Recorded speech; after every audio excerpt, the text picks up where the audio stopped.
Hey folks, Ed here. One quick message before the train wreck gets rolling. I am currently packing for a trip to Japan. I'm going to be gone for 2 weeks. The reason I'm saying this is, yes, I'm bragging, but also this episode is a little lighter on the edit than usual. We are trying some new interesting stuff that Proctor has been working on to automate some of it, so we're interested in how that listening experience is for you. But the big warning is that this episode is unbleeped. Yes, children, that means you're going to hear British and other four-letter words. If there are children or worse, the English listening, you may need to cover your ears. That's all. Enjoy the show.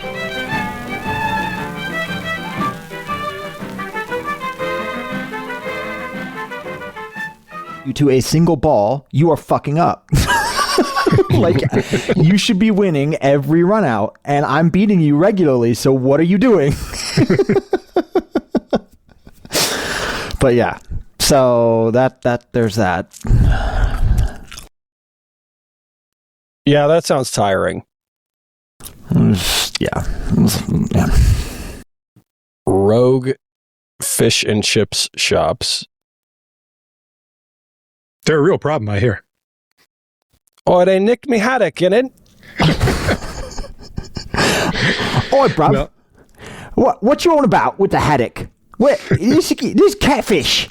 You can't be giving me catfish in my fish and chips. Yes, yeah. Headline from the Times of London. Chippies caught selling catfish instead of cod and haddock. Investigation found 3 in 10 businesses sampled were selling the cheaper species, which is usually imported from Southeast Asia, without telling customers. If only we had a word that described when you hold yourself out to be something that you are not, for purposes of gain. Never heard Scientists use DNA testing to identify cases of catfish species being wrongly sold or described to customers in chippies. So, like, fish fraud is actually apparently a significant problem. Oh no, it really is. Yeah. But normally it's more of a high end problem that it's very difficult to confirm that the fish you're buying is actually the fish that is being sold, and therefore restaurants sell fish that are not the fish that they're describing all the frickin' time. And whether or not this is a real problem depends on how much you care about whether or not the specific fish you're eating is the specific fish that you think you're eating, which for some people is probably a lot, and for other people is probably not that much.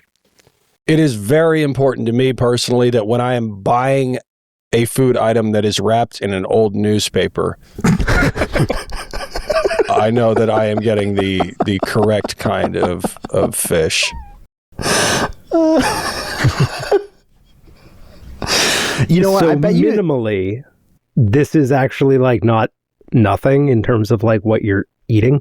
Like allergies, there are fish allergies that can be different from species to species. I don't know if catfish itself is one, but like there's some that my wife has like a bad reaction to. Oh, I agree that this is not good, and the chippies should be punished for this. And you know what the Brits should do? The Brits should join a multinational alignment of countries famous for very specific regulation around what goes into seminal foods, right? Like that would solve this problem. And now I'm going to take a big swig of coffee and look at a newspaper from 2016. Yeah, but like here's the really cool bit. Then they can leave. That's how you get catfish in your fish and chips. Yeah. So I mean, this is a big deal. This is like 9/11 for Tories. Dude, forget Tories. The Reform is much more concerned about this than the Tories. There are not that many Tories that eat fish and chips. They don't know. They can't read. I mean, come on. They make Mark Levin look like a vertebrate. That was a Proctor joke. Thank you. I appreciate that one. I feel like quail is more the Tory thing.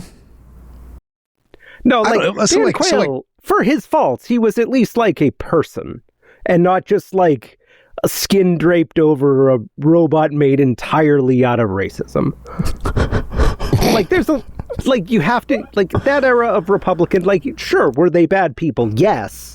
Sorry, I wasn't talking about Dan Quayle. We're having two completely different conversations. I wasn't right talking about Dan Quayle. I was talking about the small game bird. Oh, I thought you were... still, I like mine more. Ed has time to kill and devour Dan Quayle. Yes, if Tories want to devour Dan Quayle, that's fine too. Odd, but yeah, go knock yourselves out, fellas. I'm actually getting a little bit of legs. Quail is more of a Tory thing, but it depends on the type of Tory, right?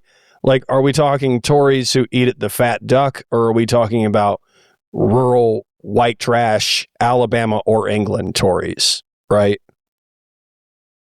The ones who think that, you know, kebabs are going to turn their kids into transgendered Muslims or something. Again, I feel obligated at this point to mention that fish and chips are one of kind of like the paradigmatic examples of immigrant cuisine. That this is that when fish and chips, which we now think of as being like the quintessential British fast food available, it's food. Jewish. Yeah. It's Sephardic Jews from Spain and Portugal, and for years it was referred to as fish served in the Jewish style.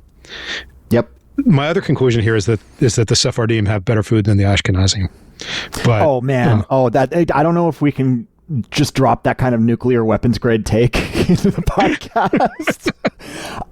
You may be onto something, but I will not comment on that though, because I don't need to start a war over. Yeah, I mean, I think we're talking about Central Europe versus the Mediterranean, so I don't think that's that's not a terribly hot take, frankly. Yeah. But so objectively, you're right. But the whole Sephardim Ashkenazi thing, there are cultural valences at work here that we need to be careful about getting involved in that particular fight, gentlemen. We are not the podcast to go deep on this. Maybe we'll get a guest on who can talk about this more intelligently. Are you drinking Nuka-Cola? Yeah, Proctor's sipping on a Nuka-Cola, which for those who aren't aware, there was a really good tie-up between Jones Soda Co., the Northwest Darling artisanal soda producer, and the Fallout video game series. I think exclusively available at Costco, if I remember correctly. Are they still artisanal when they're being sold at Costco? I'm loosely using the term artisanal, but yes, sure. The artisans are locked in the factory, but yes, still artisanal. Also, Nuka-Cola is bright blue, like not North Carolina, like UNC light like blue. Like neon blue. It is blue raspberry blue. Yes. Yeah. Which is neither raspberry nor any other kind of berry. Correct. Yeah. For my money, the Nuka-Cola was the second best in the pack. There was a grape one that was it was grape soda, which grape soda isn't the worst tasting stuff you can put in your mouth, but it's not ever going to be particularly good. The Nuka-Cola was but the Sunset Sarsaparilla, that was I liked both the sarsaparilla and the Nuka-Cola a lot. The grape was, like you said, it's grape soda. Then there was, what was it, like apple or something like that? I only had 3 in my pack. Yeah. Well, I think I had 4. I don't remember. I think there was an apple one and it sucked. Jones Soda Co. does a green apple soda. Yeah. Or at least they did. It's pretty good. Back in the day. But at least I liked it. Yeah. They also do very on brand for Proctor to be drinking that particular geographic valence of soda. Good job, buddy. Yeah. Jones also does an annual Thanksgiving pack, if you're into that, which is a pack of sodas that taste like Thanksgiving foods. Savory or sweet Thanksgiving? Yes, savory. Yeah. Yeah, there's a boy. Turkey soda, gravy soda, mac and cheese soda. No. Have you had it? I tried, I think it was the gravy one once. And? Yeah. He said you tried a second time. Yeah. It tastes kind of like gravy, but it's soda. If that's something that appeals to you, then it's probably the kind of thing you'd like. Just carbonate your gravy. It's fine. Yeah. It's obviously a stunt food, right? Like like the point of this is not to enjoy it. The point of this is to drink the soda that tastes like Thanksgiving. How to carbonate gravy. Soda Does stream it and go to homemade gravy, obviously. Do the proceeds go to charity or something? Is that the gimmick? No, I don't think so. I think they're selling these for so profit. this is they're just assaulting people for no particular reason. So it's got I guess it's like a kind of a collector's thing. Like it's a limited edition every year and they change it up every year. So where is Jones Soda Company located? Washington State, baby. Okay. Actually, I think you couldn't really carbonate gravy because it'll get like warm liquids off gas faster. So like you're going to have cold gravy, and that's no. What you need to do is you take the gravy and you dilute it a bit, and then you let it sit there for a while, and then you run it through a centrifuge, and then you take what's left, the gravy at particles, the top. yes. Yeah, so like all the solids come to the bottom, and the what's left. I had a friend, now dearly departed friend, who was a bit of a nerd about cocktails and related subjects, and he actually bought a centrifuge to do stuff like this because, as one does, and yeah, you can make clarified taste liquid of just about anything if you try hard enough, which apparently the people at Jones Soda do. So wait, do you guys not have centrifuges? No. Oh, do you? Yeah, it cost about $80. AliExpress is an amazing place. Why do you have it? Don't answer that. We don't want to get subpoenaed. It's for woodworking. Why do you need a centrifuge? No, it actually is because you can separate out, dyes and finishes, and people do really stupid things. I'm not saying that this is a useful thing for woodworking. I'm saying that's why I have one. But that was implied for what you get to see it go. It's a good time. Oh man, they are very cheap, as are most other bootleg scientific pieces. Scientific equipment is remarkably affordable if you are willing to take certain safety anti-precautions. I don't know if I want something that's doing 1,000+ RPM for $80. Like that feels spiritually. Can I wrong. introduce you to a power drill? Yeah, but that's not got. I mean there's the radius you're working with there, and therefore the velocity of the outer edge of whatever you're dealing with is. Can I introduce you to a hole saw? Yep. It's not made of glass, though. Aren't you doing the centrifuge in glass? That's true. It does use glass tubes, but like you have to get ones that fit specifically into like the molded slots, so they can't move around or anything. No, okay. It's not in the top 5 of most dangerous things in my garage.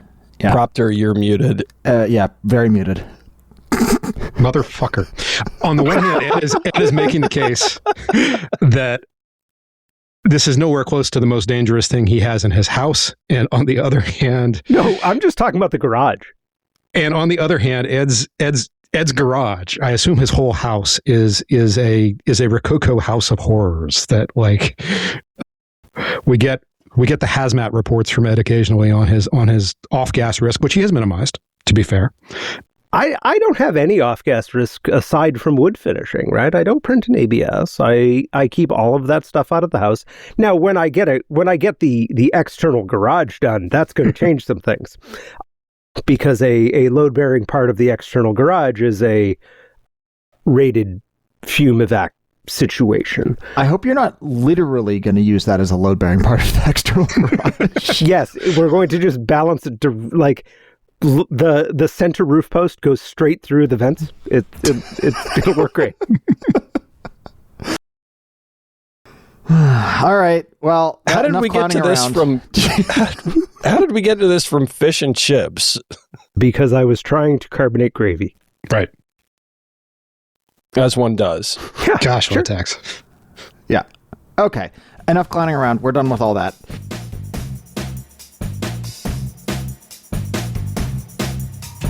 This is Normal Men, a podcast from 4 men who are clinging desperately to normalcy in an era when that's asking a bit too much. I'm George in Charlotte. In DC, I'm Proctor Malone. In outer Florida, I'm low-tax speedrun enjoyer. And I'm Ed in Boston.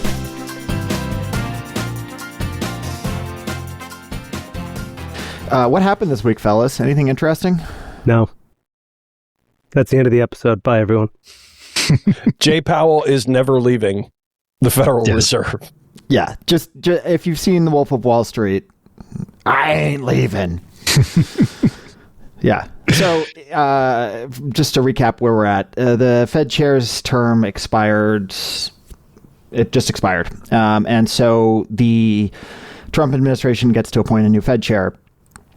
They need someone either on the board of governors currently, or they need to replace Governor Murin with a whose term technically expired in January and can now be replaced by Congress. Replace him with the new chair.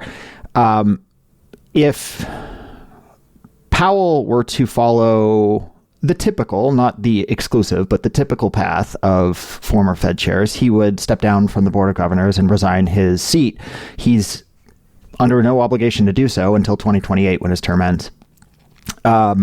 This week at the FOMC, after about a year, I would say, of varying degrees of speculation around what he would do, he said, well, I'm going to welcome Chair Warsh onto the committee, and I will not be leaving for the foreseeable future. What does that mean? Could be a few months, could be years. We don't know. My money's on years, but it's contingent. It's entirely possible he steps down earlier, but I suspect that the reason he's not stepping down, specifically the legal attacks on the Federal Reserve, will not end anytime soon. And in fact, we also got news this week that Judge Giuliani, the U.S. attorney for the state or for the District of Columbia, is continuing to appeal a district court order that was barring subpoenas delivered to the Federal Reserve, up to, I think, en banc DC Circuit is next. I can't remember the exact procedural posture, but she's continuing to appeal those subpoenas being quashed because, quote unquote, the principle of the thing, basically the idea that district courts shouldn't be able to decide whether a subpoena is legal, is nuts. But so the Justice Department said we're done with the investigation into Chair Powell specifically. We're going to pass it over to the Fed OIG, which, by the way, the Fed OIG investigating cost overruns on a Fed building project is completely reasonable. And the Fed OIG is like 15 plus year public servant who was the DOJ OIG for over 10 years, appointed under Obama and stuck through the whole first Trump administration and through Biden, and now it's the Fed OIG. So very unlikely it's going to be anything other than a fair investigation there. But the DOJ is still putzing around. Well, specifically Judge Giuliani is putzing around. And so Powell said, no, I'm going to stay on. And the irony of this is that because Murin therefore has to leave to make room for Warsh, the FOMC actually shifts more hawkish with the Fed chair switching from Powell to Warsh, which is very funny. Murin was originally a Trump appointee, right? Or he is a Trump appointee. Yeah. So he was appointed to fill a seat that was opened up by Kugler. Kugler was set to leave the FOMC or Board of Governors and FOMC in January, but she resigned it was either August or September. Later reporting suggested that she left because her husband had been engaged in a series of let's just put it this way, transactions he shouldn't have been engaging in. I don't think there's any evidence to suspect that Kugler herself did anything wrong, but there's a level of impropriety around a husband day trading, essentially. And ironically, the husband is a MAGA guy. So yeah. There's also, if memory serves, there wasn't any evidence that the husband was like particularly making money off this. He just he was just punting stocks. Yeah. I mean, he shouldn't have been doing this. There was no question he should not have been doing this given his wife's position. But this is a story that was maybe less than it should have been. On the other hand, this is a story that, in retrospect, probably gave the Trump administration the idea to start going after dirt on all the people on the Fed board that they wanted to get rid of. Anyways, I don't think the underlying details mattered, but because I think Cook was first anyways. So she left after the attacks on Cook began.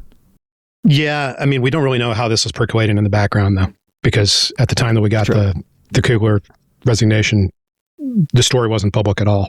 It wasn't clear why she she had stepped down when she stepped down. I'm just saying, like, the attacks on Cook started. I mean, so the attacks on Cook were dragged out by FHA, by Pulte. He, by the way, like we've talked about this before, that investigation by Pulte where he pulled mortgage records related to Cook almost certainly broke laws. We don't have any evidence that anyone else did something similar to pull, like, for instance, the transaction records that would have shown the day trading by the husband. Right. That it strikes me as most likely that he went after the black woman first and the Latina woman second. But you know what, 6 of one, half dozen the other. Anyhow, Warsh coming onto the committee. Trump thinks the Fed chair sets interest rates. He is very mistaken in that particular point of view. And it was actually funny, at the FOMC last week, we had 3 dissents. Basically, 3 people wanted to say, look, we could either hike or cut next. It depends what happens. And instead, the statement from the meeting did not say that. The statement from the meeting implied that they're still sort of easing bias. You know, we'll cut when we can next, but we're not going to do that near term. Okay. No mention of hikes. Whereas the 3 people who said, we don't agree with this, they said, we're fine with holding rates at this meeting, which is the outcome from this meeting, but we want language that suggests that we could either hike or cut next meeting and, or in the future. And there's a very clear signal there from everybody on the FOMC who is not a Trump appointee or or Powell, that they're not just gonna do what Warsh wants. So, yeah. And this is not a common situation, right? I mean, typically the chair is understood to be speaking for the Fed, even if they're not making the decisions. Their job, when they speak to the media, is to convey the sentiments of the Fed. And it seems increasingly unlikely that that's going to be what Warsh is doing. Well, okay, so formally, the FOMC is not ever just the chair deciding stuff. In the 1990s, it sort of worked that way with Greenspan because he had a lot of political power within the FOMC. But that was not a structural thing. That was not like how the FOMC was organized. They just acted that way. Under Bernanke, Yellen, and to the greatest extent Powell has been really, really clear every time, like, this is a committee, you know, certain people on the committee feel such and such way, certain people on the committee feel another way. Yellen said this all the time as well, and Bernanke said it as well, but really Powell has been clear about this, that he is the guy sitting in the middle, kind of trying to get everyone on the same page to come to a consensus. And Warsh may try and take a similar approach, but if he does, we're not going to be cutting rates anytime soon. And if he doesn't, then it's very possible that the Fed chair dissents from the committee action as a whole, which is going to be really funny. Put it this way, Trump didn't appoint Warsh because he thinks that Warsh is going to do the same thing that Powell has been doing in terms of sitting in the middle there, in terms of trying to evoke consensus. Right. But that's also because Trump is an idiot and thinks that Powell sets rates and Warsh will set rates. And that neither of those things is true in this. Right. Which, of course, means that he's going to absolutely torch Warsh down the road. Oh, yeah. Warsh in like is gonna, 5 minutes. Oh, God. He's going to, like, send a Secret Service to Warsh's house. Yeah. So Warsh made a deal with the devil. And there's one other note here. So Governor Waller, who is a Trump appointee, but yeah, he's a pretty reasonable guy. Like I disagree with his perspective sometimes, but whatever. He skewed really, really dovish until Warsh was appointed. And then his first speech after Warsh's formal appointment process got underway was ahead of this last FOMC meeting before the blackout period. The Fed doesn't talk to the media for like 2 weeks before the meeting or like a week and a half before the meeting, just to sort of keep, clear for them ahead of the meeting. Anyhow, right before that, like the last Fed speech before the blackout period was Waller being like, oh yeah, actually, I'm not dovish anymore. And I'm really worried about a series of further inflation shocks, and the labor market actually looks fine, and forget everything I said for the past 6 months. So we love a messy bitch. It was beautiful. So it's like, it's not just, you're losing the most dovish guy on the committee, Mirren, who has basically been saying, I don't care what core inflation's doing. I don't care what the unemployment rate's doing. We need to cut 600 basis points. Like, You're losing him off the committee. Warsh will be dovish, but not that dovish.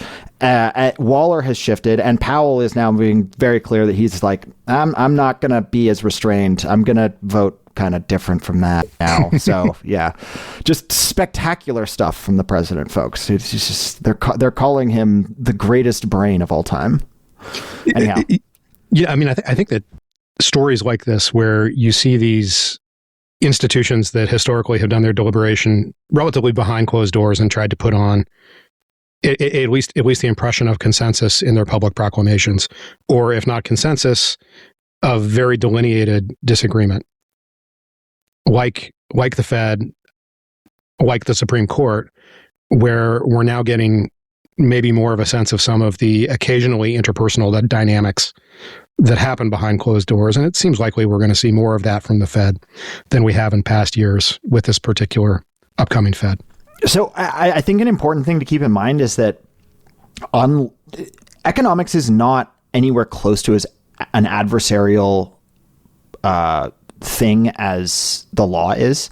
So when you get a group of economists or just people that look at the economy all day in a room together, right? And like Powell is a really good example of this, right? He's not a trained economist. He's a private sector guy who ended up. He's a lawyer, I think, isn't he? Yeah. He came up through private equity, and it's a long story. And there are a lot of other regional Fed presidents that are kind of in that similar boat who are not PhD economists, right? But when you get people who look at financial markets, the economy all day, and especially have to forecast them, you tend to get when they're talking about the economy, these are people who are not going to go to the absolute mat over a binary outcome because they know they could be wrong and frequently are. And so they have their forecasts, they have their views, they have their disagreements. You see dissents on the FOMC all the time.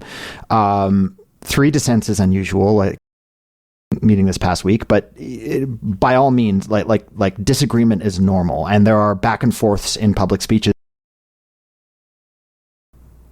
But it is not like the Supreme Court, because they all, in general, understand they're rowing towards the same goal, and the adversarialness is just lower. There are some exceptions to that, but in general, it's really easy to see these people as colleagues as opposed to combatants. And the hawk-dove battles, rhetorical battles that get framed are very often a media creation. Right. Especially as an oppositional thing. Whereas on the Supreme Court, no, like they are actually debating and trying to win an argument, right? Like they know there's only one winner and one loser for each case. And so that's how they're approaching everything. So imagine trying to debate something with Clarence Thomas. Really rather not. So I think regardless of what energy Warsh brings to the picture, and I will also say, like, even Mirren, who is just so far out of consensus, like completely like bonkers takes, right? I've heard from people inside the Fed who are like, actually, like, he's very collegial. Like, he wants to have access to the right resources. He wants to hear people's opinion. Like, his ideas are kind of nuts, but like, he's not some lunatic about it, right? Which is a really different thing. Like, Mirren is the Fed equivalent of Alito or Thomas, right? Oh boy. Yeah, no, I mean, it's not in terms of like vibe, but just in terms of like how far to the right his views are. In this instance, to the right means close to Donald Trump. But yeah, so like it's really different. It's really, really different from the Supreme Court. And I actually suspect that the collegiality and the sort of like rump of the committee being on the same page and like having each other's backs is going to intensify. And it's going to be like Warsh and, maybe Bauman kind of off trying to say whatever thing on the side, and it's just going to be irrelevant. And the rest of the committee is going to go, well, we're over here. So. Yes, Warsh will be fully integrated into the global Irish banking conspiracy. Yeah, I can't wait for Powell to run for president in 2028, man. We're just going to take that card out of the Canadians' deck and run with it. Is he eligible to be appointed back to Fed chairman? in 28 or whenever Warsh's term ends? Well, no. So Powell's term on the Board of Governors ends in, I believe it's April of 2028. It's first half of 2028. So basically he'll have a time. There'll be another governor appointed. Well, I mean, they might not get it done. It depends how Senate turns out in 2026, et cetera, et cetera. But like his term on the Board of Governors ends before Trump leaves the White House. Right. But could a future Democratic president appoint him again? Sure. They HUD rule. They won't.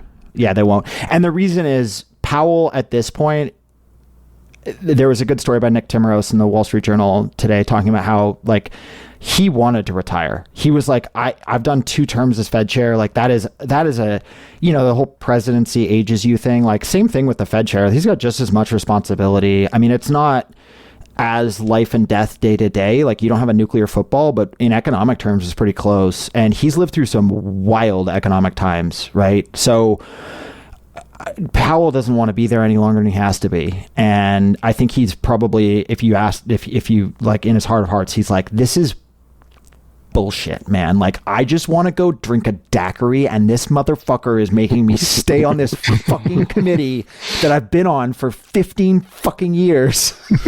Yeah, that sounds about right. So he could fuck up the Strait of Hormuz. Yep. Yeah. Yeah. Speaking of which, no movement on that. That's our update on Iran. Dang. Still there. What do you want to bet that 3 weeks from now when I'm back, we will say the same thing? Yeah, probably. Yeah.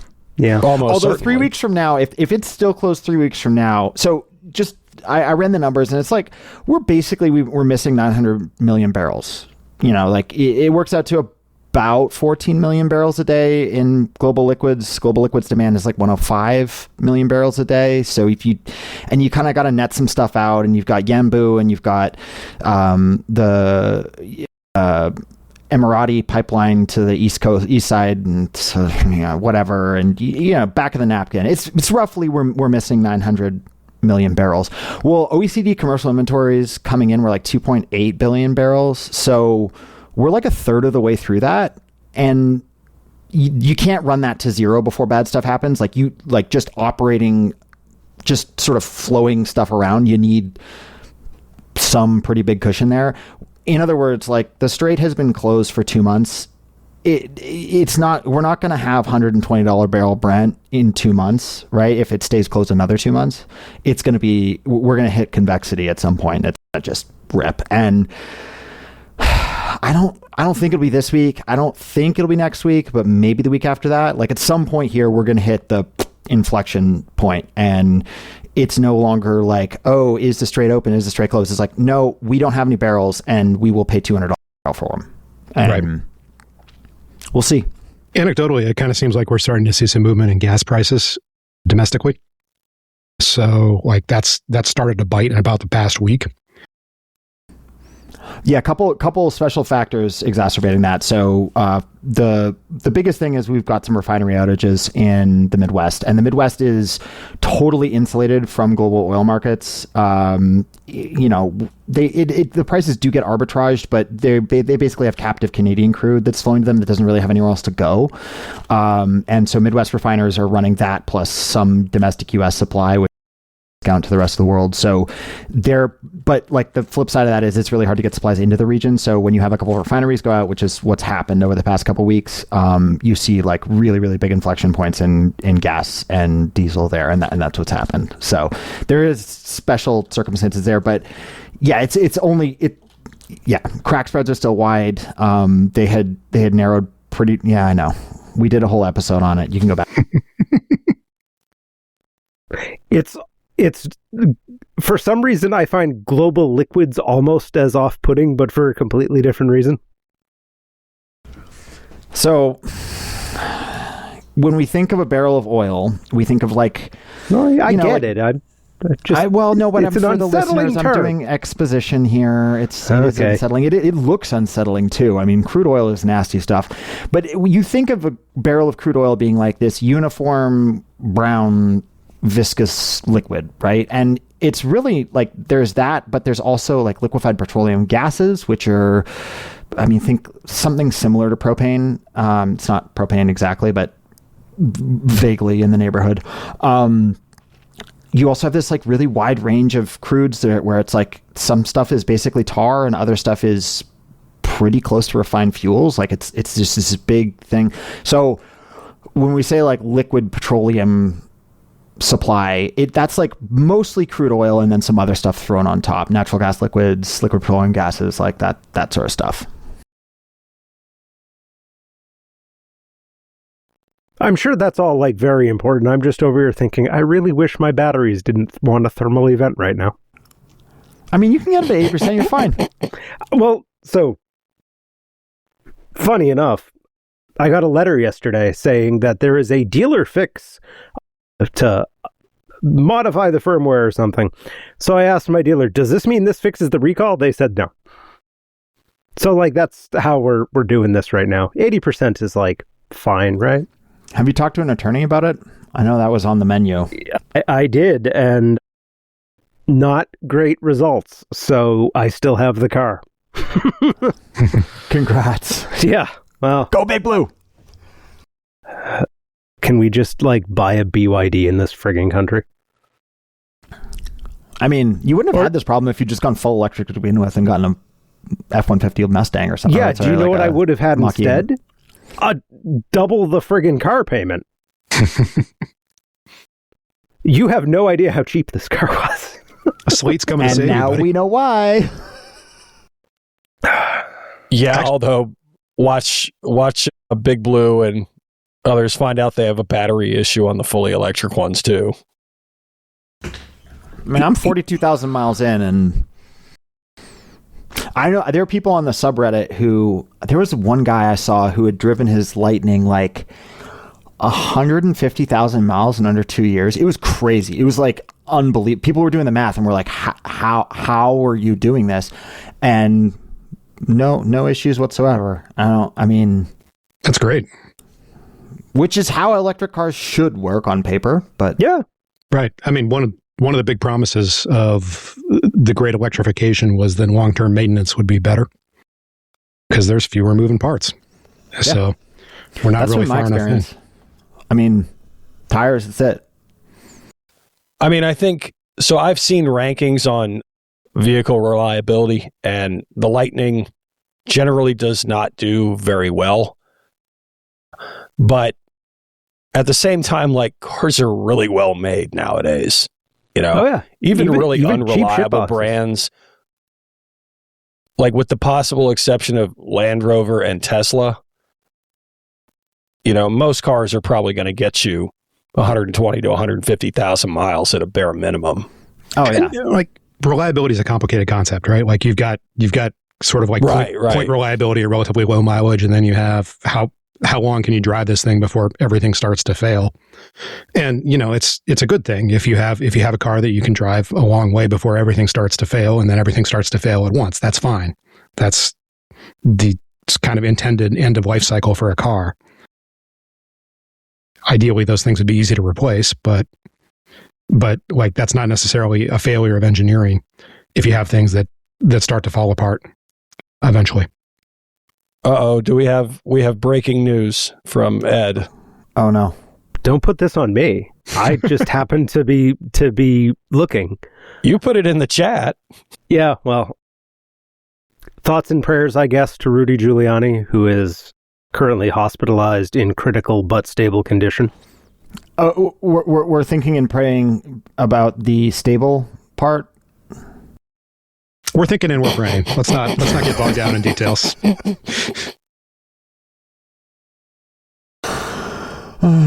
that happened. All I can imagine is that like Sting video of him like on his back with his feet off the bed, like undoing his belt. What? That was from Borat, right? Yeah, it was. Yeah, that was a Sacha Baron Cohen joint. Yeah. Hell yeah. I can only ever think of him now with the hair dye dripping down his face when he was sweating outside of that lawn care place.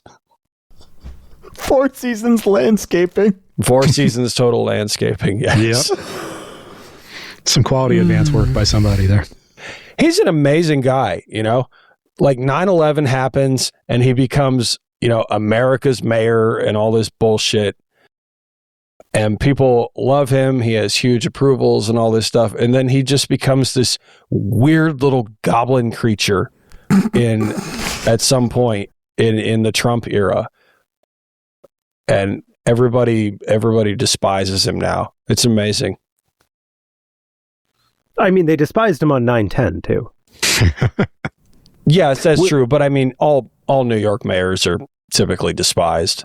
Did he have really bad approvals before 9/11? I can't remember. Yes.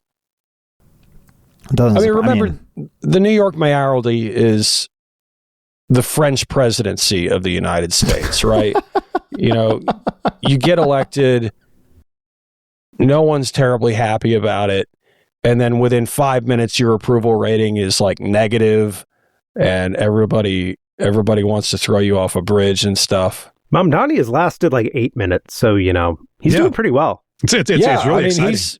He's talented. Like he might last, I don't know, 3 months, 4 months.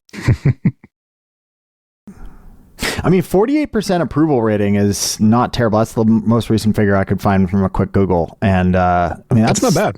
That's fine. Like, yeah. New Yorkers don't like anyone. So famously. No. Yeah. Each other, any other city dweller, rural people, forget it. The concept of politics entirely. Thank you, Chuck Schumer. Yes. Oh boy. Although, George, you're making a bold assumption there, thinking New Yorkers would see anywhere else as a city.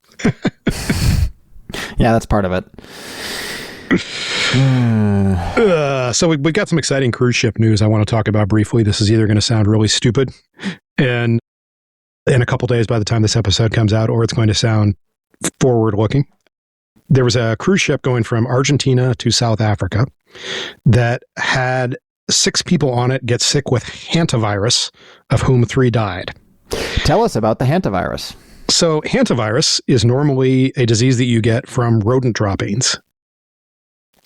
It's endemic to a few places in the world. One of them is the Andes. And most importantly for our purposes, it is pretty lethal. You've got about a 2 in 3 chance of surviving a hantavirus infection. And it is not normally spread human to human. Notably, it is not normally a major problem shipboard. I haven't found anything that contradicts that yet. There are definitely rats who live on ships, but I haven't seen anything that suggests that hantavirus is like a major scourge of the seas or anything, that this is something where there's a real risk of you getting hantavirus at sea. Well, I mean, also because, like, there just aren't that many people on ships compared to how many there used to be, right? Like, if you used to, like, the just number of sailors relative to the amount of stuff we send around the world on ships is very, very low compared to history. Right. And the cruise ships are, well... Yeah. That's sort of a different issue. But, I mean, if we don't think that there's human-to-human transmission, then that doesn't matter. Yeah. Now, so it turns out that there is at least some evidence that the specific strain of hantavirus that lives in the Andes Mountains has had some past human-to-human transmission. And, again, this ship left from Argentina. So... Famously not in the Andes. Famously not in the Andes, but the kind of place that if you were, for instance, a vacationing set of people who were coming from Europe to South America, you might do an Andean swing before you caught your cruise ship in Argentina. Sorry. I just realized, like, this is a cruise from Argentina to South Africa? From Argentina to South Africa, yeah. This is the most, like, surreptitiously Nazi-coded route you could take on a cruise ship. I mean, it is Argentina. Oh, God. So too early to say whether or not we actually have a problem, but if we do have human-to-human hantavirus transmission out there, this is the kind of thing that could be a real problem World Health-wise. World Health Organization is on it, and they're doing contact tracing in South Africa, so this is not exclusively... Wait, they made it all the way to South Africa before they discovered the issue, or... I don't know when they discovered the issue. They got people to the hospital in South Africa. So this thing has like a 3-week incubation time. So, that makes more sense. Because I was going to say, like, that's got to be a pretty long trip. Like, I mean, how are they only getting sick once they're in South Africa? But yeah, if 3 week You know, I mean, they also, like, they stopped, I think they stopped in Antarctica. They stopped in the Falklands. Like, there were a few stops here, so it's not impossible that they got hantavirus somewhere else. Oh, is this Argentina's latest plot to get the Falklands back? Just take it right back to being uninhabited, right? Just going to kill all the Brits with hantavirus. I would not put it past that insane man to pull some sort of hantavirus-based or hantavirus-based biological warfare on the Falklands, of all places. Anyway, so insofar as you're worried about zoonotic diseases or zoonotic pandemics, tick that up like one notch, because we've got something bad happening that may or may not be human-to-human transmission, but is definitely confirmed viral cases in a place where they should not be. And also it's killing people. Well, the good news is we have professionals in charge. Yeah, it's fantastic. Experienced and well-versed in all of this. Yeah. The U.S. is funding the WHO and the CDC is in good hands, so no questions. No questions there. Hey, and we've also got this really, really popular, widely used now, well supported by government technology that can quickly vaccinate against emergent diseases. So, God, I just had a cursed thought of there being a pandemic and you having to watch press conferences with RFK like we used to have to do with Fauci every day. Oh my God. Oh boy. Could you imagine having to endure that? It's zoonotic too. Like, he's going to suggest we eat the rats or something. Like, yes, he's going to. Go get your local roadkill and fry it up, and that will provide you immunity. I need more HGH.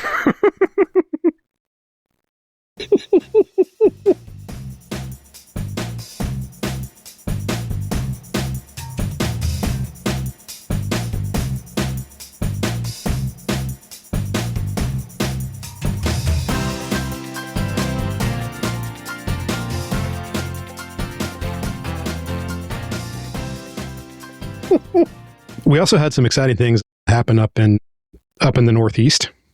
No, we in didn't. recent days. Do we want to talk about that? Yeah, we're going to talk about it. Ed, we don't. Ed, you don't have to enjoy it, and we can ed it out. Whatever you say. I'm just here so I don't get fined or arrested. Janet Mills dropped out in what I mean. I think the writing from the polling was pretty clearly on the wall for the past 2 months that her candidacy, Governor Janet Mills of Maine, candidacy for the Senate race there was dead in the water. And it's now dead, no longer in the water. It's under it. It's gone. So Graham Plattner is the presumptive Democratic Senate nominee for the great state of Maine. There is technically one other person on the Democratic ballot, plus a write-in candidate who is running that we won't spend a lot of time on. But Plattner is going to win. There's no reason to think anybody besides Plattner is going to win. He was at 60% in the last poll, and I would be surprised if anybody even polls it again before the primary. What this does mean is that Plattner is not going to have to debate before he debates Collins in the GE, since he didn't debate Mills. So that's going to be something to look forward to if you're a politics sicko. I would say that we have. This has prompted some opinions from some people on the nature of harm reduction and the nature of voting and what you should do with your vote if you are in a position to vote in the Maine GE. I will not be voting for him. I won't either. I won't be voting for him, but if I lived in Maine, I would. Because I think that harm reduction is important here. I have deep misgivings about Plattner. I think at minimum, he's a shithead. And at maximum, he's a pretty bad guy. But you take the best option you have with the information you have, And right now, with the information I have, I think that Plattner would be a better senator for Maine and for the country than Susan Collins would, because we know who Susan Collins is. She's one of the best Republicans in the Senate, but the nature of party polarization in this day and age is that the best Republican is worse than the worst Democrat. And it kind of sucks that that's true. It's frustrating at the very least. Yeah. That hasn't always been true. I think that has been true for all of our adult lives, at least. But historically, there have been people from one party who sit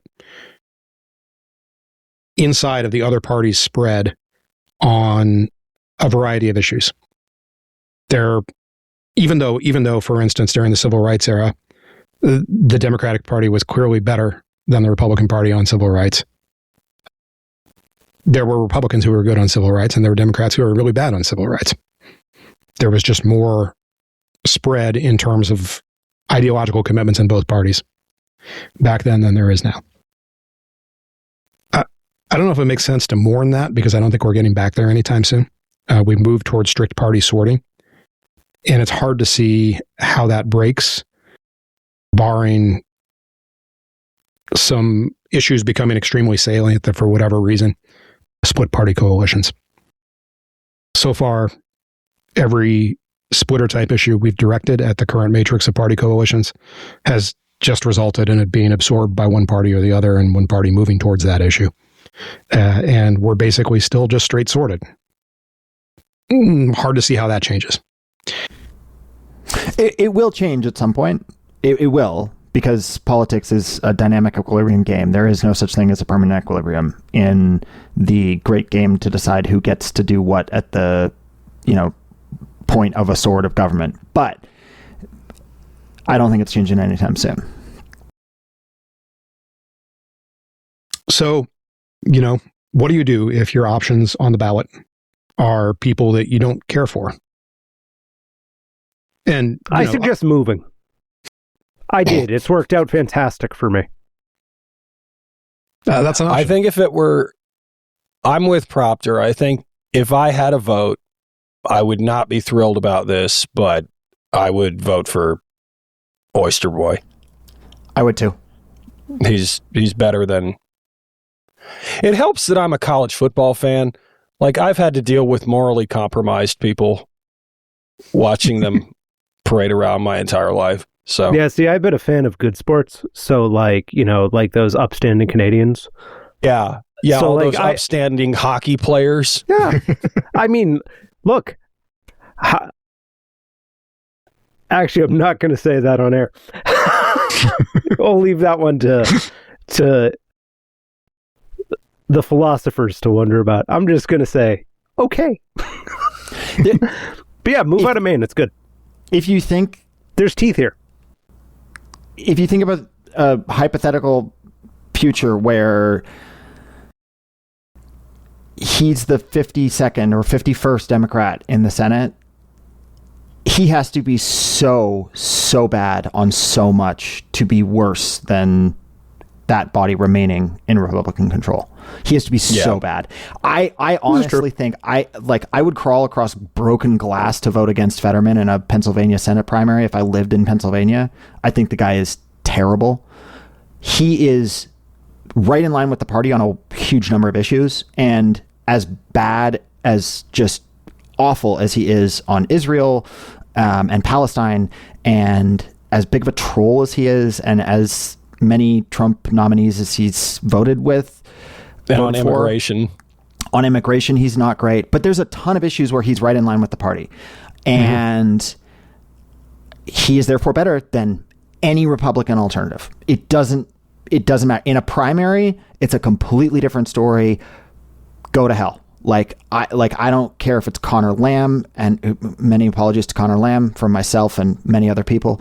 But, we were not familiar with your game, Connor Lamb. Yes. Yeah. Just... To be fair, Connor Lamb hasn't proved that he's good yet. We've just proved that Fetterman's really bad. Right. Whatever. I'm deeply suspicious of all Pennsylvania politicians right now. Okay. But the point is, I'm using Fetterman as the example because he is, I think, right now the worst Democrat in the Senate. Yes, clearly. very clearly the worst Democrat in the Senate. He is way, way better than any Republican alternative. And I think there is a really good case to be made that Plattner will be much less bad than Fetterman. I think there are a bunch of things that Plattner says and stuff he cares about clearly that are very closely aligned with my politics, even though there are things about him that could not be less aligned with my politics. But I am very skeptical he is going to be as big of a troll and as brain damaged, literally, as Fetterman. And so if he's not even worse than the worst Democrat in the Senate right now, you got to be nuts to vote for a Republican instead of him. You got to be nuts. And that is really, I do think that is a Wrecker type perspective. I really do. I just want to reiterate, like, in a primary, and this guy sucks. Like, Plattner sucks. But it's not that he sucks. It's that he's a fucking Nazi. Yes. Okay. Sure. Yes. That's what it is. Like, we're not talking. We are off of the map here. Like, the dude was running around for 20 years with a fucking Totenkopf. That's the question. Is he a Nazi? Right? Like, he's either a Nazi or he's incredibly friendly with them. I don't see a second option or a third option I can count. Right? Like, this is the problem here, is that, like, if he's elected, is he probably better than Fetterman? Yes. He's also still either a Nazi or okay with them. And, like, that is a stain that you cannot erase. And that is a real problem. Like, it's not just him, although him and his dipshit friends, it's the way that, like, Liz Warren is out there scraping for this guy. Yeah. Right? Like, the Democratic establishment has stained themselves with this guy. You're probably right that you have to vote for him if you live up there, because sure, he's probably not as bad, but we are going to be answering for this guy for the rest of our fucking lives. I think Ed's probably right about that. And I think so. I would say that if you are a Democratic politician from other states, you should be a little careful on this one. Yeah, like, I am never voting for Liz Warren again. I'm absolutely not. I think it is very different from him winning the primary, and being the general election candidate, and Liz Warren coming out and throwing her weight behind him at that point. I think that is, as proper phrased, harm reduction. But I think Liz Warren, and also Bernie Sanders. Bernie Sanders came out guns blazing for this guy. And Brother Bernie has had a huge influence on my politics. He, I think, is one of the best-hearted people in American politics. I think some of his supporters are annoying and shitheads, but I think he is the real McCoy, and there are not that many people like him in American politics. And it's rare that I say, Bernie, you really screwed this one up in a way that matters. Like, it really matters. And he screwed this one up. I mean, Bernie has never been all that great about picking the people around him. I totally agree with that. That is his biggest failing as a politician. I completely agree with that. But this goes a little beyond that. This is not picking an advisor or picking someone who's not. This is a public political coalition, and welcoming with open arms someone who is, maybe he's not actually a Nazi, but boy, was he close with a lot of them. So, yeah. I think everyone who endorsed him before the primary was over should never be voted for again. Every single fucking one of them, without exception. Yeah, I think that's a fair take. Yeah, I think so too. I think it's... I am going to max whoever runs against Liz Warren, and you all can keep me honest on that. Yeah, I mean, look, Schumer and Jeffries, I think, came out and endorsed him once Mills dropped out. That, it is what it is. I don't have a problem with that. But yeah, they should be answering for it for the rest of their lives. It is different, but yeah. Sure. But it is different. It's different from getting behind this guy back while there's still a contested primary. Right. Yeah. That's a little galling too, yeah. Anyway, unfortunately, blue no matter who means that sometimes you got to eat shit. This is one of those cases. It sucks. It sucks when you lose one. It sucks when you have to compromise. It sucks when you have to betray one set of principles in the name of another set of principles. And, it doesn't just suck for me. It sucks for other people. It sucks for other people with principles who are different than mine. It sucks to have to deal with the difference between your vote as an instrument and your vote as a part of your self-image. Sometimes your vote only matters in terms of what you believe it says about you, because it's not going to make any difference to the actual politics of power. Other times, your vote matters a lot because it's an instrumentality. It's something that does directly affect what can be millions, what can be billions of people's lives. On the upside, our other Senate candidates, I think, are pretty good. I like Roy Cupper. I don't like how much I have to hear about him, though, on this podcast. We have some real North Carolina biases. I didn't bring him up. I don't know why you're getting mad at me. Outer Florida was the one that brought him into this conversation. I believe the term is otter. We have spent probably 7 full episodes worth of discourse on Maine. Which you all brought up. We did. Ed did specifically not want to talk about this, and we told him we had to. Yeah, so. I want to fucking disown the state. I'm glad I left. I find this to be embarrassing, at a mortal level. Well, I think this state should be returned to Massachusetts. It is not allowed to self-govern. And then we find out that Tucker lives in Maine. All right, I'm upgrading this to full nuclear exchange. One-sided, of course. Maine doesn't have any nukes, do they? No, they don't. They're Probably all in the not. Midwest. They build submarines up there, right? I think they've got a submarine base, but they don't build them in Maine. I thought BIW used to. I think all the important naval stuff is down in Georgia. Yeah. In Georgia? Yeah. What the hell is that base called where we keep our nuclear subs? Isn't that in Hampton Roads? No, I don't think so. Nah. It's like King something. Yeah, guidance progress on here to tell us. I should know this. I don't know this. Oh no, BIW did destroyers in World War II. No. Okay.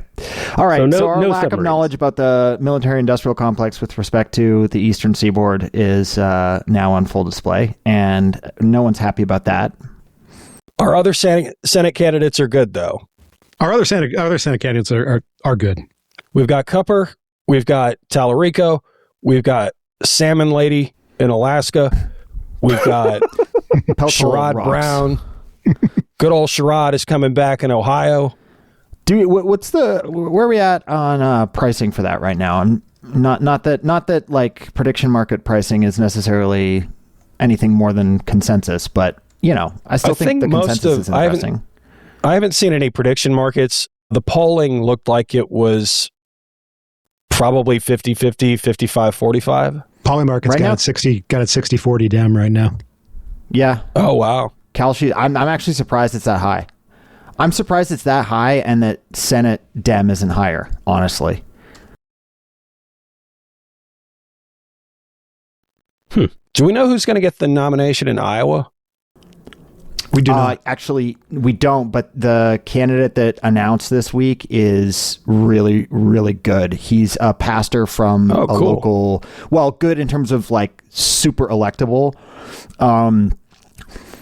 He's a pastor for a local string of churches and has really good name recognition and, just seems like a really high quality candidate that sees an opening and this is my best chance to win this seat for the next 10 years or longer. And let's go for it.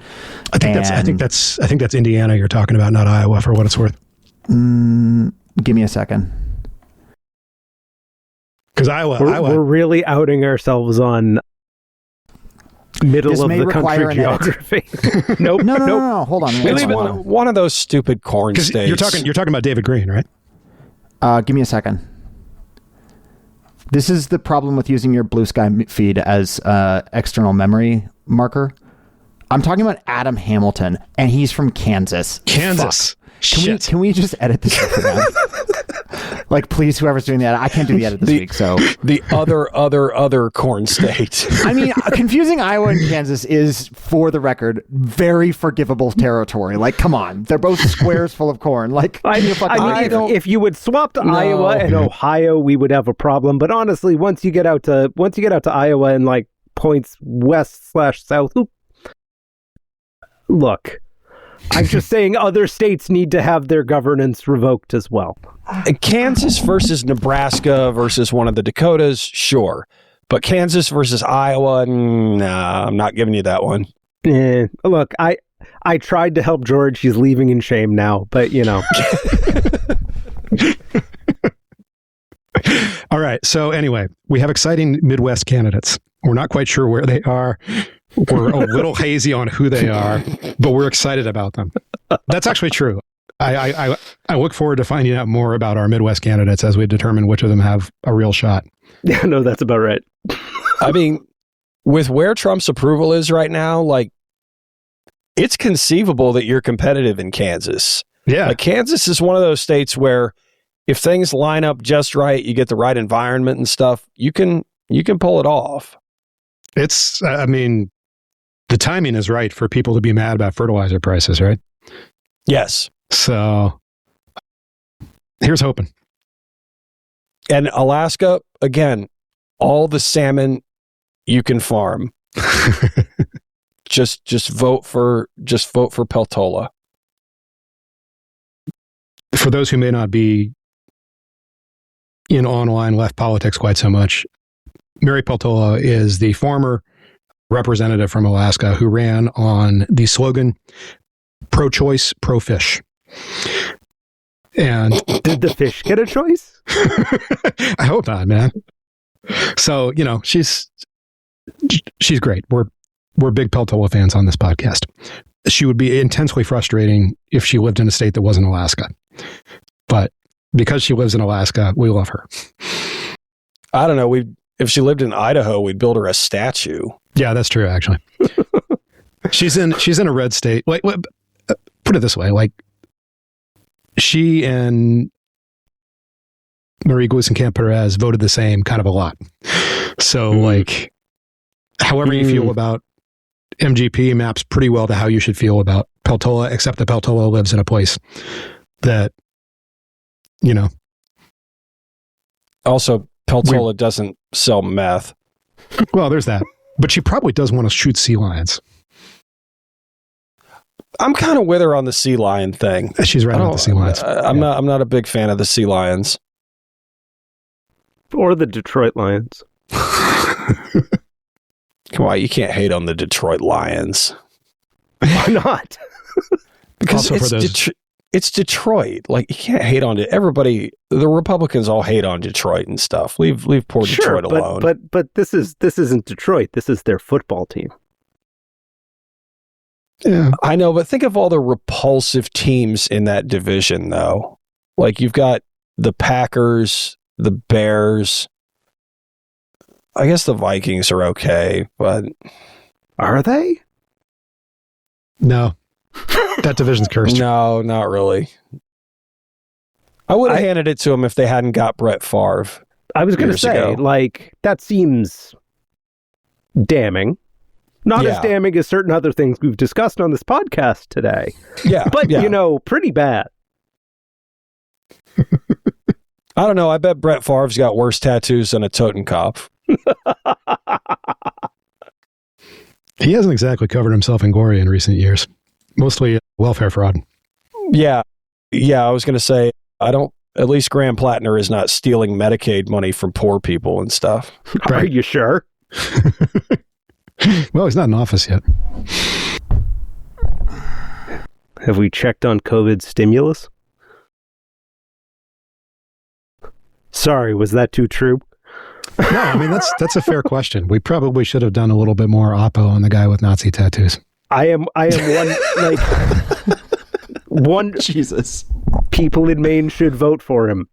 Sigh.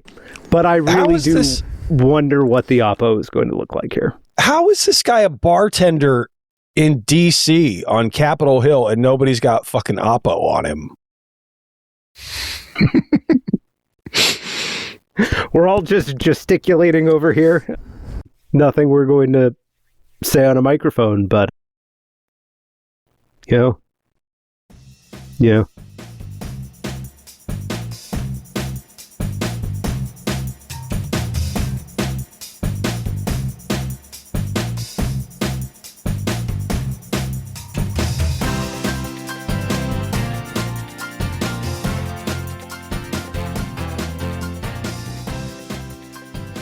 Anyway, do we have anything uplifting or nice to talk about this week? Because I'm feeling a little cynical. I kind of just had the hantavirus thing.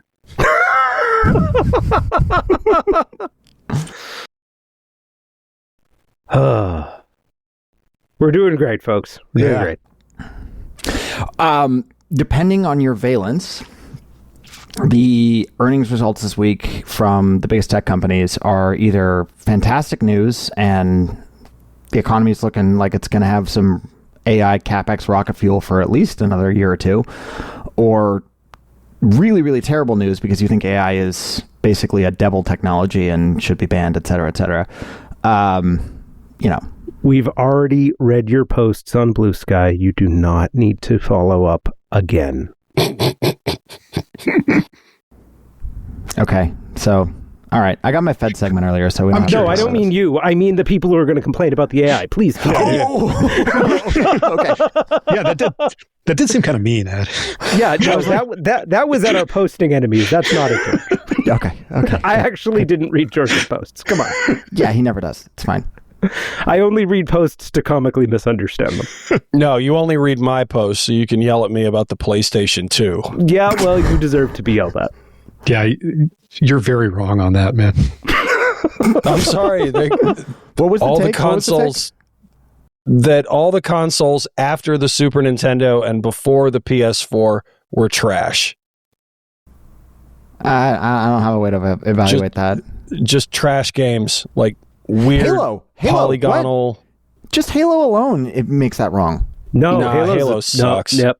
He's right about that one. I'm not talking about like Halo 18 or whatever. I'm talking the original Halo Combat Evolved. Like, that game rocked. What are you talking about? Well, see, they called it Evolved, but the rest of us had been playing, real shooters for years at that point before the Xbox got one. Did y'all never do like the 4-on or 2-on-2 like LAN party? Like, what was that Gulch map? That like red Gulch map with Blood the rocket Gulch. Launchers? Yes. Blood Gulch. You just hate fun? Like, this take is so bad that like no, but I'm I'd offering already my been own playing video game take on this podcast, which is like something that's never happened before. I had already been playing Unreal Tournament at this point. Like, I had been playing with like 32 player maps on games that don't require you to play with a controller. Look, first person shooters getting to consoles, it was good for the console players. Sort of. It actually wasn't, because Xbox Live came out and that had voice chat. That was a mistake. Yeah, long term that was terrible for consoles. Yeah, I agree with that, possibly actually. like the health of the human race. But like, I mean, it was good for what it was. It's just, it was also a game that, like, when I was in college, like, Halo 2 was the game of choice. I would play it and I'd be like, this feels really bad. Why am I winning?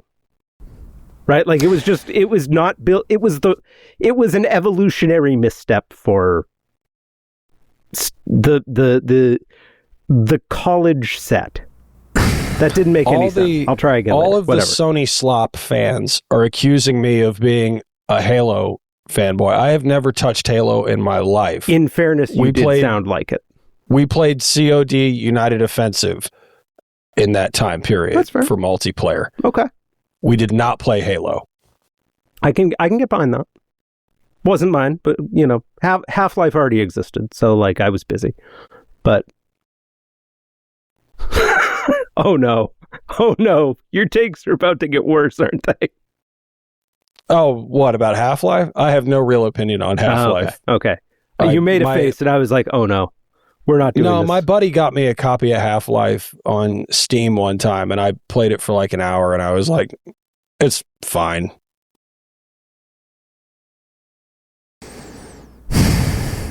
So I just can't hyperscalers. yeah. Yeah, let's go talk about something nice like Jeff Bezos's money hats. So, two of them traded up pretty well. Google and Alphabet. It's Google. Google and Amazon traded up pretty well on their earnings, and Meta and Microsoft did not.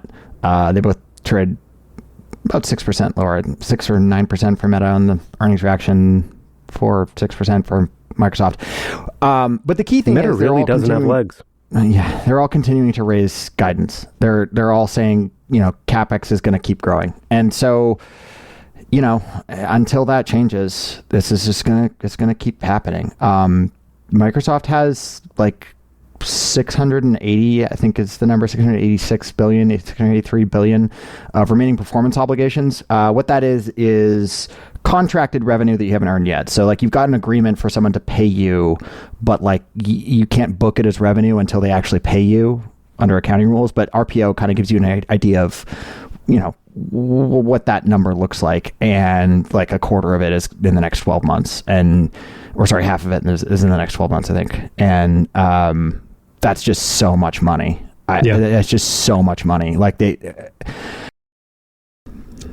So the big companies are doing really well here is kind of the takeaway. Is that fair to say? Yeah, I mean, I think it's less like they're doing well and more like they continue to see signs that plowing all this money into capex is going to generate returns, and so they're going to keep doing it, and so the wheel keeps spinning. I mean, eventually this will peter out. Like eventually they'll but for like context, I looked at a couple different things this week. I looked at the operating income, so earnings before interest and taxes, for like 6 memory companies. These are like SanDisk is one, the Korean Pair are another 2. There's whatever, and these 6 companies who all these guys do. I mean, it's some of them do other stuff too, but basically all they do is make random access memory. These are the flash companies, right? Yes. Or are you also doing DRAM? No, sorry. This is Samsung, SK Hynix, SanDisk. Okay, so the DRAM Micron, companies. Okay. Yeah, DRAM companies. Which is where the SanDisk is the flash company, so I was confused. Yeah, it's the publicly traded direct proxies for the memory demands of the AI capex boom. Gotcha. Right? Okay. Gotcha. Whereas like NVIDIA is the processing power, right? So those 6 companies are projected to have operating income equal to 0.5 percentage point of global GDP in like 2 years. I hate that. And like the thing is, like that forecast looks conservative when you look at like how much their operating income has risen in the past 12 months. If you look at the hyperscalers, so that's Oracle, Meta, Google, Amazon, Microsoft. So like basically the big cloud providers. It kills me that we say Oracle is a hyperscaler now. They are. I mean, they are. Like the numbers are there. Like that's the right way to think. They're the smallest, but they're there. If you look at them, are they within like 50% of any of the majors at this point? In terms of capex or in terms of revenue? Revenue. No. Okay. No. We need a word that's below hyperscaler here. Well, okay, but like in terms of big publicly traded cloud services providers, they belong in that bucket, right? Like because the other people you compare them to would be like what, like CoreWeave? I don't think that's a fair comparison either. I haven't thought of CoreWeave in years. And yet, the neo clouds are like a whole thing. So, I mean, whatever. We're down a rabbit hole here. If I had Oracle in like the IBM cloud bucket. Oh, IBM cloud is like tiny compared to Oracle. Okay. Like, I mean, like, tiny, I don't even hate Oracle Cloud. So, like, I'm just kind of pleasantly surprised. Well, like, so the thing is, like, Oracle Cloud is tiny, but then they've got this Stargate business that is, like... Oh, is basically, are they folding that in there? It's all... that is a cloud services business. I mean, that makes sense. Whether you put it in the same bucket in terms of scale as Azure or Google Cloud or AWS, I mean, fine, it's not. But it is still it makes total sense. Azure plays games with it, too. It's a 12-figure revenue business in the long run is the kind of thinking here. And okay, whatever. So those 5 companies, once again, because we got sidetracked by my co-host several times. Oracle, Meta, Google, Amazon, Microsoft. Those 5 companies, their combined capex forecast it basically rises through the rest of this year into 2027 and then starts to peak out in late 2027, early 2028. At that point, it will be roughly equivalent to 2% of US GDP, 2.5% of US GDP. It's not all spending in the US, so like you can't literally compare them. Like it's these are global companies. They have capex in other places beyond the US. So like it's not fair to say all of that capex is driving US activity, but like just as like a sort of scaling exercise, right? Like to kind of get an appreciation for the numbers. That is so much spending. And like it's going to keep rising and then plateau at 2.5%. It's not projected to drop after 2028, at least in, maybe way far out years it will. So yeah, the whole AI thing is it's not slowing down. And I really there are downsides to this technology. We've talked about them, but if you're a person that thinks, it's just not useful and there's no market for it and like it's all like a plagiarism machine and like you shouldn't be using it and like whatever, you're perfectly entitled to that opinion, and like principled takes are fine, but you are going to be left behind really fast. Like it's here. And I am sorry, go ahead, Proctor. I was just gonna, to be fair, one of the nice things about AI as a technology is that it's pretty good at onboarding you when you're ready to get on board with it. Like this is not something where, you're necessarily going to need to spend a lot of time learning things outside your skill set to be able to make good use of AI, because it talks to you in the language you speak. Especially if you're the type of person that is good with words to begin with. Yeah, no kidding. This stuff is designed for people who write. The age of the word cell is nigh. We're on to the word rotators, George. Keep up. This is a uninformed take, but that's never stopped me before. The amount that all of these companies are spending and like the amount of revenue that they're all forecasting really seems worrisome in a way to me. Like I do not know these companies from the financial side, but I do know from a product side. And I think a lot of these companies are going to start getting their tickets punched in the next year, like really hard by the China models. China has figured some shit out in terms of like qualitatively better stuff. And there are always going to be some moats around like data retention, security concerns, misguided though many of them are. But like, This is why like OpenAI and Anthropic in particular are like trying to move up, and Microsoft seems best poised to do that in terms of like ecosystem. They've actually partnered with Anthropic on like a cowork for Copilot, which I find very strange. But like just on a cost basis, they're not going to be able to keep charging the money that they're charging, not to the audiences at the sizes that they are. Like Xiaomi has a frankly bonkers model in MIMO 2.5, and it costs $3 per megatoken output, while Claude is 25 and GPT 5.5 is 30, right? Like, This is getting really weird in ways that I don't know how they deal with. So this is, I think this is at least a little bit complicated, because there are certain things that you use a whole lot of tokens for, and there are certain things that you don't use a whole lot of tokens for. Well, you also use a whole lot of tokens in different ways depending on the model, so it hits a bit weirder than that. Fair. Yeah. But so like some of this is what kind of applications you're trying to do. If you're trying to do a lot of writing of code or something else that is really taxing in terms of the actual throughput on the model, then that number per million tokens is really important to you. If you're trying to do something where you need good surfaces for accessibility, so that it's easy to onboard your company to the model, but you're not going to use all that much of it, then somebody who has more approachable surfaces, but has a higher per token cost might be a better fit for you. But you're talking like 8 to 10x. Yeah, but like, I mean, this isn't the only place where you see business to business services that are differentiated along. Sir, I work at the phone company. I understand. Yeah, I mean, like it, and also like taking into account how many people are going to want to be dealing with the American tech companies after that's a different question, right? Like, I mean, if it turns out that the Chinese companies are easier to deal with and also are much better on price, then yeah, they're going to eat our lunch. Like, it's interesting because like the Googles of the world have spent a very, very long time building out systems that are very difficult for them to suborn, right? Like there are many Googles in lots of places, and people are even getting skittish about that. The US is, not the only market out there, which we are likely to find out to our severe discomfort.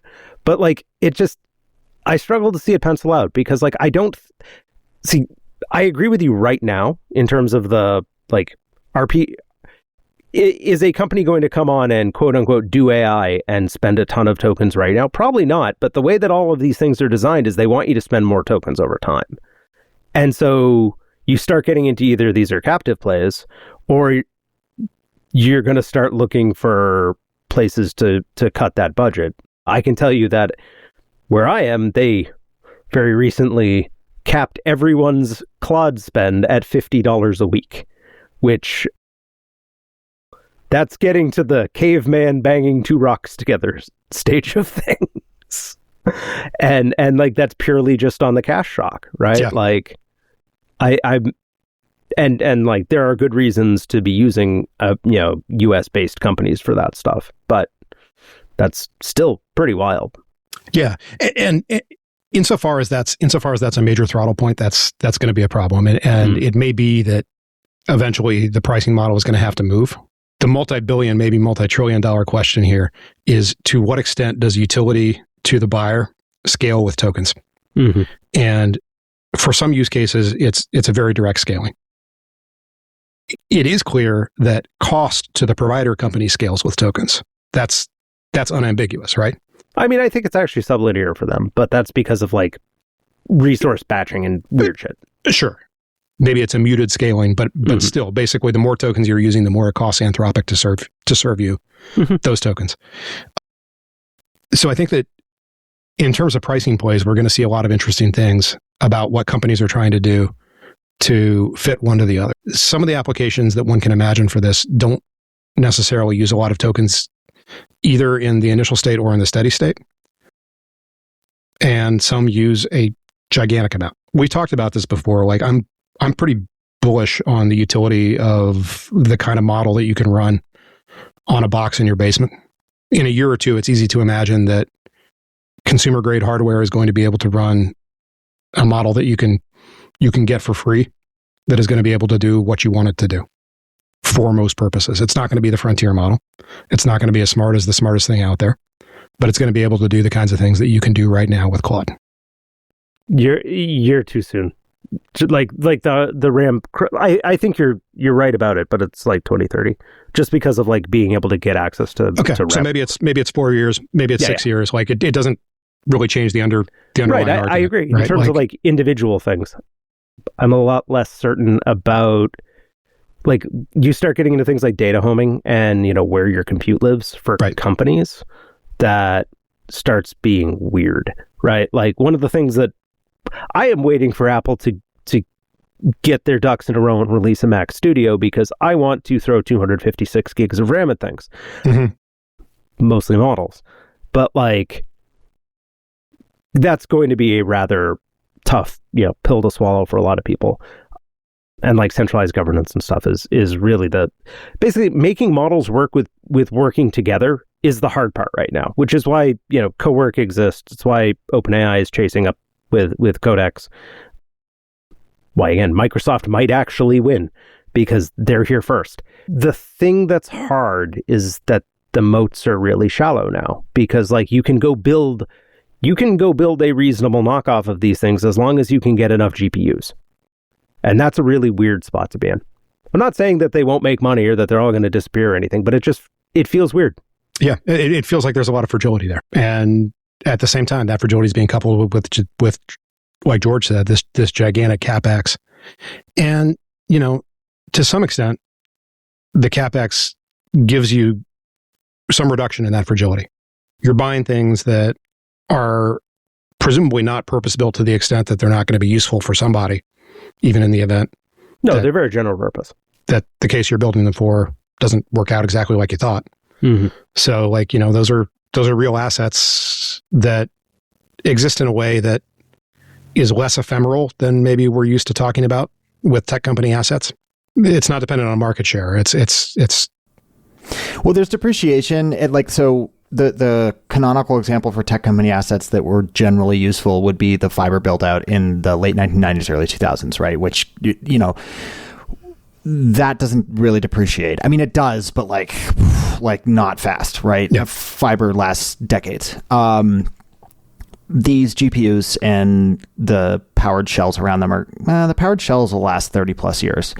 The GPUs will, and memory, et cetera, like the actual technological contents of the, again, powered shell being like the transformers and cooling and roof and et cetera of the everything down center. to the rack. Everything basically. except for the racks inside.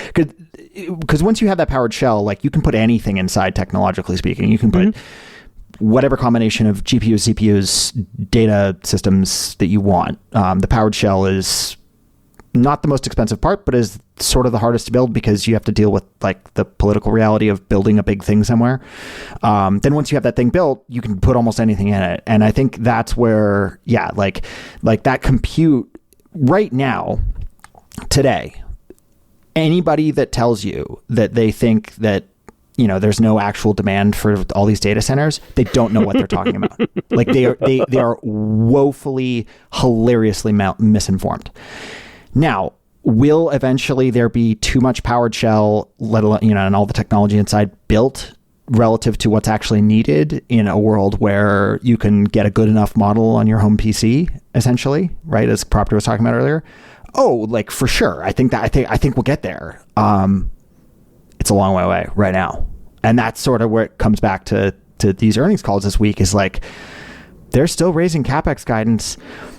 They're still reporting significant acceleration in demand sequentially, right? Like it's still accelerating. And until the at least second derivative goes negative, which is not happening, you need the second and first derivative of demand for this stuff to change, and neither is happening. Both are positive still. It's going to keep rolling along. Just to expand a little on that thought from earlier, just because I think you're going to be able to run a model at home, that doesn't mean that's going to be the most efficient way to run the model. No, the scalers are always going to have the advantage there. They're all like if you're doing billions and billions of tokens, the scalers are going to be able to produce that for cheaper than you're going to be able to produce it at home because they've got optimized hardware, because they can do load balancing. Even if you only want 20, it's going to be cheaper and more efficient to run it there.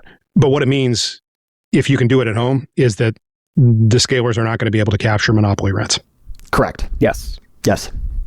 And it just if there's a reason to do it at home or internal to your organization, right? Like you can think about insourcing at the organization level as opposed to like a consumer level. But if there's a reason to do it, maybe you don't want, for instance, your inputs that you're putting into the model. So whatever you're typing into Claude or into ChatGPT or whatever, if you don't want the model owners to have that data, then you have to run your own instance somewhere, right? And you can totally do that. Like that's totally doable. If there's a big enough market for that, for instance, well, now you're competing on something other than price, right? Because like you got that trade-off to make. Or if you want sovereignty over whatever you're working on for your own reasons, whether it's privacy or just, a sense of, I don't want another company, profiting off me or whatever it is, like, then you're not competing on price, and that hurts total demand for all those powered shells and the technology in them. But again, like that is the place we get to where like that is measurably eating into demand for those services, and those services are overbuilt relative to the demand. We're so far from that still. It will happen, like for sure. I'm not saying they will overshoot forever. Eventually. They will, yes. I can say with 100% certainty they will overshoot. It's just not going to happen in a couple quarters. It's probably going to take longer than that. The real threat, I do think, is like non-US companies, right? Like the hardest part so ZAI has been getting crushed because they literally can't get enough GPUs, right? They have a Claude Sonnet 4.5-ish model that's quite good. Prices are too low, honestly. And their biggest problem is they cannot serve enough, right? Like they cannot satisfy demand. Meanwhile, Xiaomi comes out of literally nowhere and is just like, by the way, here's one that is like Opus 4.7 quality. Maybe a little lower. Probably because it was distilled from Opus 4.7. There is, well, this is slightly older, so it's probably distilled from like 4.5, but also like they have their own special sauce too, right? Like it's not, these things are not purely copying, with some exceptions. I think Minimax is basically just a copy. But like Minimax is also costing $10 a month for like 6 to 8 times what Claude gives you on a subscription. And what Claude gives you on a subscription is incredibly good compared to the per token costs. Like, yep. It's crazy how much I was just looking at my sessions today. So I did 2 things today. I built a dashboard for accessing FRB-US, which is the workhorse macroeconomic model for the Federal Reserve. They have a Python implementation of it, so I like to work in Python because everything I do is in Python when I use Claude Code, just because it's what I'm familiar with to some extent. I don't actually code particularly well, Claude knows it well. It's fine. I did write some Python before any of this came along, so like I'm not completely lost when it comes to like the actual code itself. Okay, anyhow, so I implemented a model. A thing based on that. My session today was like, I don't know, half an hour time on the API. I used 20% of my daily limit. I'm under half of my limit for the week. I also built a dashboard that queries the Aura Ring API because my wife is an Aura Ring user. I had built a Whoop API dashboard because I'm a Whoop user. And I just said, hey, Claude, why don't we take a look at this? Half an hour on the API, $6 worth of compute used on Sonnet 1.7K token input, 119.1 token output, 1550 lines of code. You got to get those prompt sizes up. It's too small. Prompt too small. But that's the thing. Like I don't, for what I'm using it for. I get it. Right. It's trivial and like I'm just saying those are rookie numbers.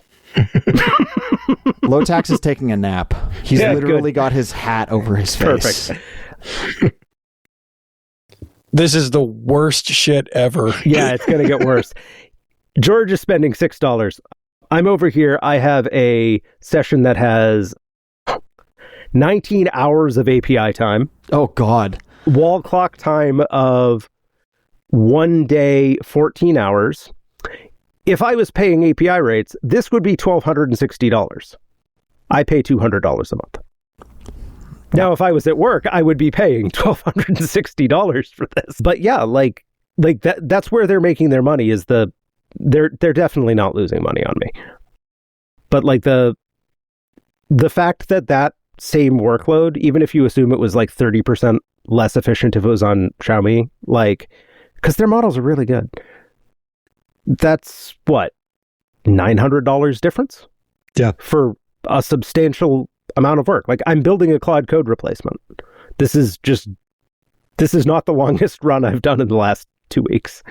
And it's just the money is going to catch up for folks who are not either using it institutionally in like the Copilot sense, or people who are not like locked for reasons to, I was going to say US based models, but really it's just non-China models more than anything. RIP to Mistral. We used to think a French model would work. I mean, this difference speaks to what I'm saying, though, right? Like, I mean, think about what George wants as a customer versus what Ed wants as a customer. It's really stupid that they're trying to charge us the same way. George fundamentally doesn't care, at least for this purpose, about what it costs to run 100 million tokens through something, because that's not what he's doing. He's building a thing that takes maybe 500,000 tokens.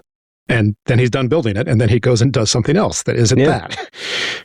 Whereas I'm over here like, no, run 10 review passes. You are not allowed to stop until it comes back completely clean. My point is that it's not clear that one of these is a better way to use AI than the other one necessarily, right? Like you're both getting the thing that you want out of the AI. You're both satisfied customers. I'm not. That's why I'm building a Claude Code replacement. Deeply dissatisfied customer.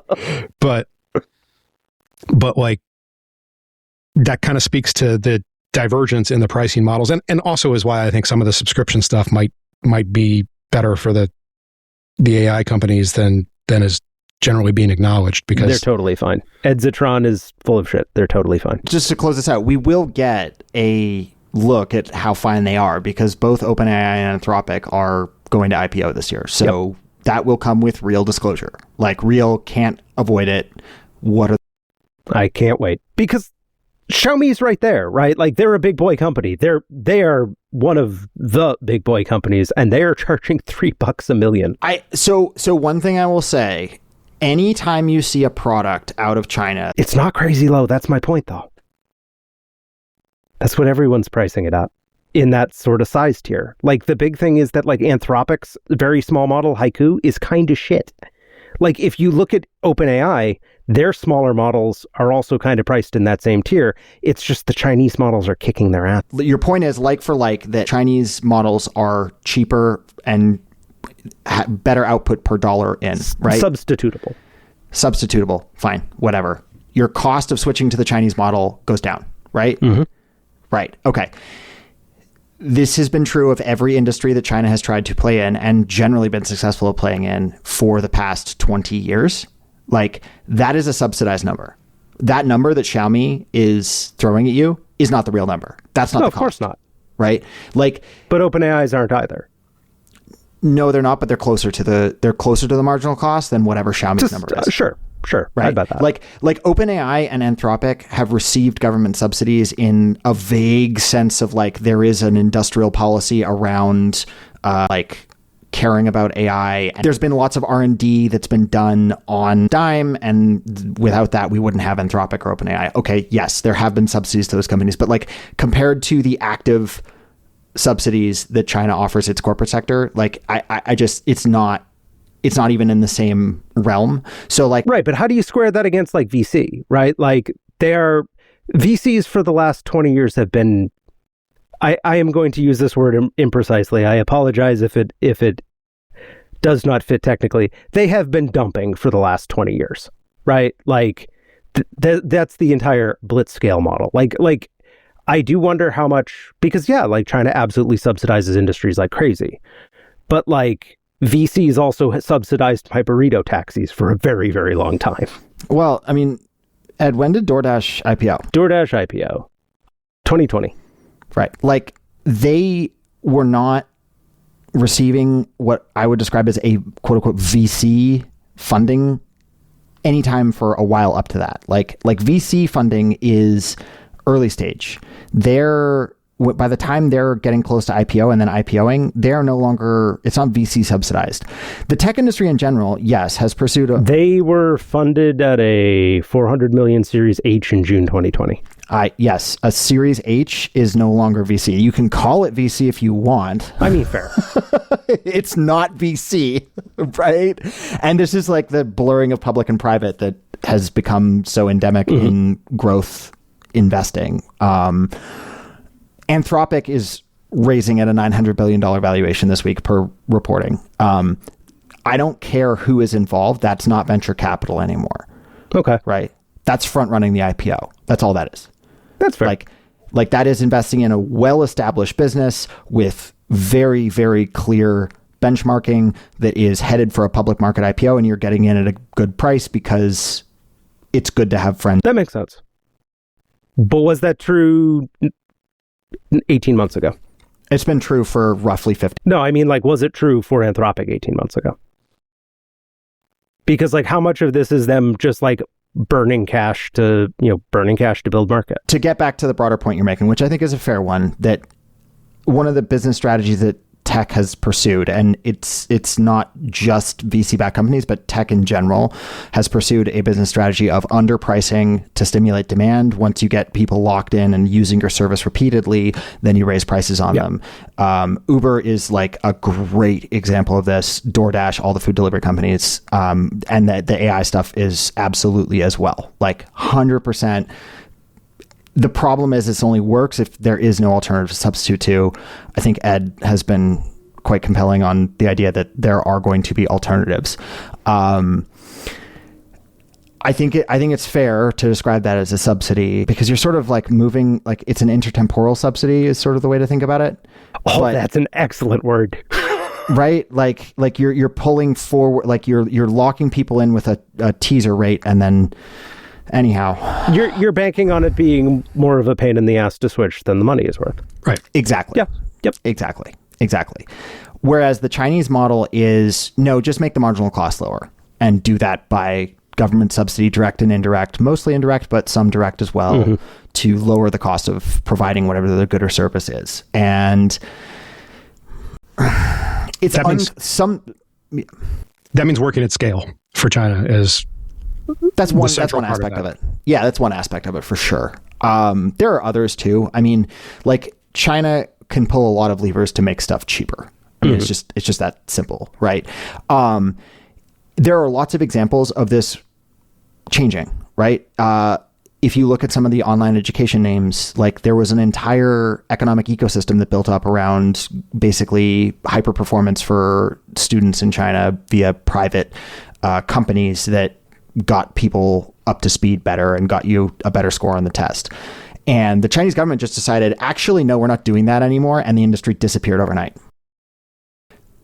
Will they do that with AI? I have no idea, but I would not assume China good quality model for super, super cheap is any more true than OpenAI and Anthropic won't raise prices on you because of the VC subsidy model, or the, as you put it, VC subsidy, demand stimulation model. I think both are uncertain. And I mean, this is yet another reason that at the consumer level, it may make sense in relatively short order to run everything locally, like Proctor was talking about. Because I'm going to be the first one to do it, so I'll tell you how it goes. But yeah, good luck getting the chips or the RAM. I mean, I'm just waiting for Tim Apple or his designated successor, goodbye Tim Apple, to give me a box about yay big that I can give him $10,000 for. It's not going to be $10,000. It's not going to be $10,000. I just said that because that's what the graphics card costs. the look on Lotax's face right now of just I'm really just shamelessly trying to stretch this out to torment him further. This has been, I do not know how you three have managed to talk about this nonsense once again for an entire fucking half an hour. This is like every one of our listeners is walking into the ocean right now. If they haven't not already. My in-laws, buddy. My in-laws love this stuff. Okay, but shout out to my in-laws, our biggest fans. Your in-laws are obligated to love you, George. No. They're obligated to tolerate me. They're not obligated to love me. They do love me, and I love them too, and it's a wonderful relationship. But they're not obligated. Yeah, we're putting you guys on like, I don't know, we'll translate it into tokens so that you three can make sense of it. But we're gonna put time caps on this moving forward. Like you guys can have 10 minutes as a little treat, like once every 2 weeks or something. We'll work on compression. And Ed is out of Monster, so I think we're going to wrap it up right there. It's been an hour and 48 minutes of wall time on this recording. Hopefully I have one more thing. If there are any listeners left who are normal and enjoy funny and horrifying things about our world that normal people enjoy, RFK Jr. is walking around Dulles Airport holding a starling, which is a type of bird, looking for all the world like he's about to do an Ozzy Osbourne to it and just bite the head straight off. Where did you find this? Somebody posted it to Blue Sky. Okay. RFK says, "Bring me more HGH." Starling rescue today at Dulles Airport. It is a horrifying image. So if you want to hop on to X the Everything app and see that, you may do so. Is he just like foraging at airports? Is that I do not know what he is doing. The term foraging in an airport, just I'm concerned. I've been to the Charlotte Admirals Club. Dulles is the least sexy airport in America. I feel strongly about that. Wait, we're doing sexy airport chat again? How are we doing this 2 weeks in a row? That's it. We're done. This is the end of the episode. Thank you for listening. Do not rate and review us, because after this turd, you're going to give us the worst review possible. We don't want that. We want people to find the podcast. We're not going to rate sexy airports. We're not going to talk about AI anymore. For normal men in Charlotte, I'm George. From DC, I'm Proctor. In outer Florida, I'm low-tech speed run enjoyer. In Boston, I'm Ed. Stay normal, y'all. They won't.